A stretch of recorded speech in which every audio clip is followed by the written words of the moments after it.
계속해서 대구 경북 소식 전해드립니다.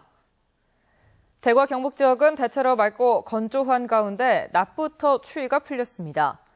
오늘 낮 최고 기온은 대구 5.8도 등 2도에서 7도의 분포로 어제와 비슷하거나 조금 높았습니다.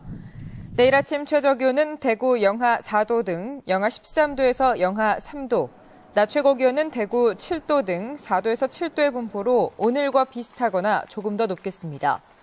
현재 대구와 포항, 영천 등 14개 시군에는 건조특보가 내려져 있어 산불 등 화재 예방에 주의가 필요합니다. 대구 기상대는 당분간 평년 기온과 비슷해 큰 추위는 없겠고 다음 주 초반에 눈이나 비가 한 차례 올 것으로 내다보고 있습니다.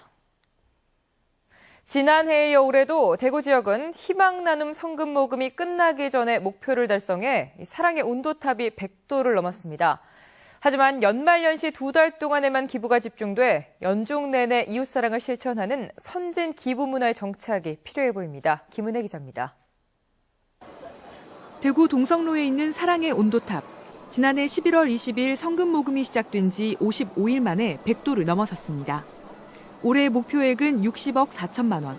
지난해보다 목표액이 12억 원 늘었지만 지난 13일까지 64억 4천만 원이 모였고 지난 1999년 캠페인 시작 이후 최고액을 기록했습니다. 전국적으로 사랑의 온도탑이 100도를 넘은 곳은 대구와 울산 등 17개 모금회 가운데 5곳. 대구 모금회는 고액 기부자 모임에 7명이 가입하는 등 개인 기부가 크게 늘어난 것이 원동력이라고 밝혔습니다. 개인 기부도 많이 늘어났고 기업 또한 작년보다 많이 참여를 했습니다. 2년 연속으로 성금 모금 목표액을 달성한 것은 훈훈한 사실이지만 아직까지도 연말에만 모금이 집중되는 건 아쉬운 대목입니다. 최근 3년간 자료를 살펴보면 12월과 1월의 모금액이 1년 중 전체 모금액의 절반 이상을 차지합니다. 연말에 들어온 성금은 들어올 수도 있고 안 들어올 수도 있고 그 변동폭이 굉장히 커요. 그러다 보니까 연중에 안정적인 재원이 저희는 굉장히 필요한 형편입니다. 그래야 저희가 사업을 만들어서 배분 계획을 세우고 또 집행을 할 수가 있거든요. 기부에 인색하다는 편견을 조금씩 깨고 있는 대구. 이제는 계절과 시기를 가리지 않고 꾸준히 이웃사랑을 실천할 수 있는 기부 문화를 정착시키기 위해 한 걸음 더 나아가야 할 것으로 보입니다. MBC 뉴스 김은혜입니다. 청송군 경계에서 5km가량 떨어진 영천시 화북면 정강리에서 소나무 제선충병이 발생해 청송군이 영천시와 인접한 현서면 일대에 대해 헬기를 동원한 항공 예찰을 강화하고 있다고 밝혔습니다. 경북에서 올 들어 처음 발생한 영천의 제선충병은 지난 6일 감염 사실이 최종 확인돼 인접시군에 통보했습니다.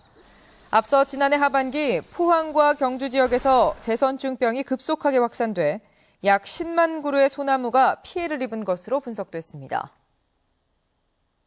영남대 생명공학부 박현호 교수 연구팀이 암을 유발하는 단백질의 3차 구조를 세계 최초로 밝혀내 학계의 주목을 끌고 있습니다. 영남대에 따르면 박 교수 연구팀은 유방암과 폐암을 일으키는 것으로 알려진 TRAF4 단백질의 3차 구조를 규명했다고 밝혔습니다. 이 단백질은 염증 반응 조절 과정에서 잘못 작동하면 다양한 암이나 면역 이상, 당뇨와 비만 등 여러 가지 질병을 일으키는 것으로 알려져 있습니다.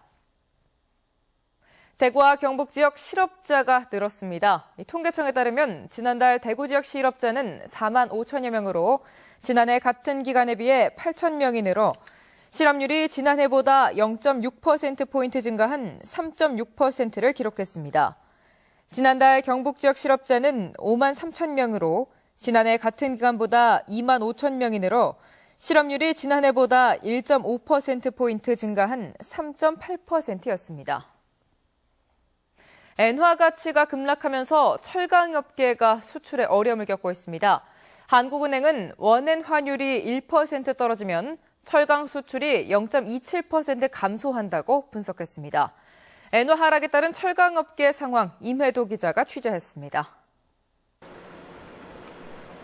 포스코는 전체 생산량의 40%를 수출하는데 동남아 시장이 수출 물량의 4분의 1가량을 차지합니다.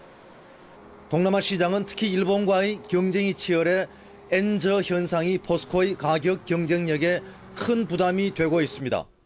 포스코는 원엔 환율 하락으로 지난달 발행한 500억엔 규모의 사무라이 본드의 이자 비용이 줄어들긴 하지만 수출 걱정이 더 큽니다.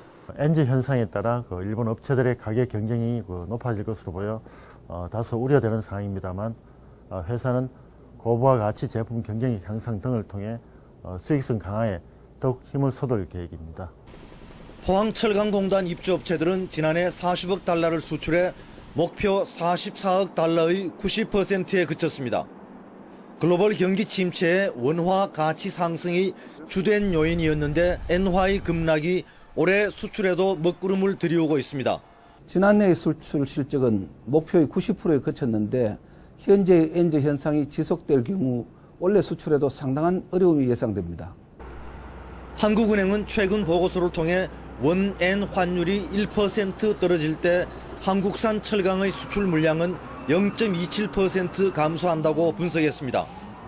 원엔 환율은 지난해 6월 말 100엔당 1,510원 수준에서 올해 초 1,000원대로 하락했으며 최근에는 1,020원대에 머물고 있습니다. 급락한 엔화가 수요 감소로 어려움을 겪고 있는 철강업계에 또 다른 부담을 안겨주고 있습니다. MBC 뉴스 임혜도입니다. 경북과 전남 지역 국회의원 모임인 동서화합포럼의 첫 행사로 이병석 국회부의장과 최경환 새누리당 원내대표, 이철우 새누리당 경북도당 위원장 등 경북 지역 국회의원들은 오늘 오전 전남 신안군 하이도에 있는 김대중 전 대통령의 생가를 방문했습니다. 또 오는 3월에는 전남 출신 민주당 의원들이 구미에 있는 고 박정희 전 대통령 생가를 방문할 예정입니다. 대구 출신으로 서울시 정무부시장과 지난 18대 때 서울에서 국회의원을 지낸 권영진 전 의원이 오늘 새누리당 대구시당에서 기자회견을 갖고 오는 6월 지방선거에서 대구시장에 출마한다고 공식 선언했습니다. 권 전 의원은 대구를 대한민국 창조경제 수도로 만들겠다는 포부를 밝히며 금호, 낙동, 창조 르네상스 시대, 메트로폴리탄 창조도시 건설, 행복도시 대구 등 창조 대구 3대 비전 사업을 제시하고 대구 시민들이 자유롭게 참여할 수 있는 오픈 프라이머리, 즉 완전 경선 제도 도입을 주장했습니다. 경북교육청은 전국 최초로 교육행정 시스템 나이스를 통해 기간제 교사 인력풀을 운영하기로 하고 3월 새학기부터 기간제 교사 채용 때는 인력풀에서 우선 임용합니다. 이달 구축이 완료된 나이스 기반의 기간제 교사 인력풀에는 현재 경력과 연수 등이 기록된 2,159명의 기간제 교사가 등록돼 있어 체계적인 관리와 원활한 수급이 가능할 전망입니다. 경상북도는 안동 하회마을 등 문화재 화재가 잇따르는 것과 관련해 도내 목조 문화재 136곳을 긴급 소방 점검합니다. 경상북도는 소방서와 합동으로 목조 문화재의 화재 관련 시설을 점검하고 금연 등 화재를 예방하기 위한 홍보 활동을 강화할 계획입니다.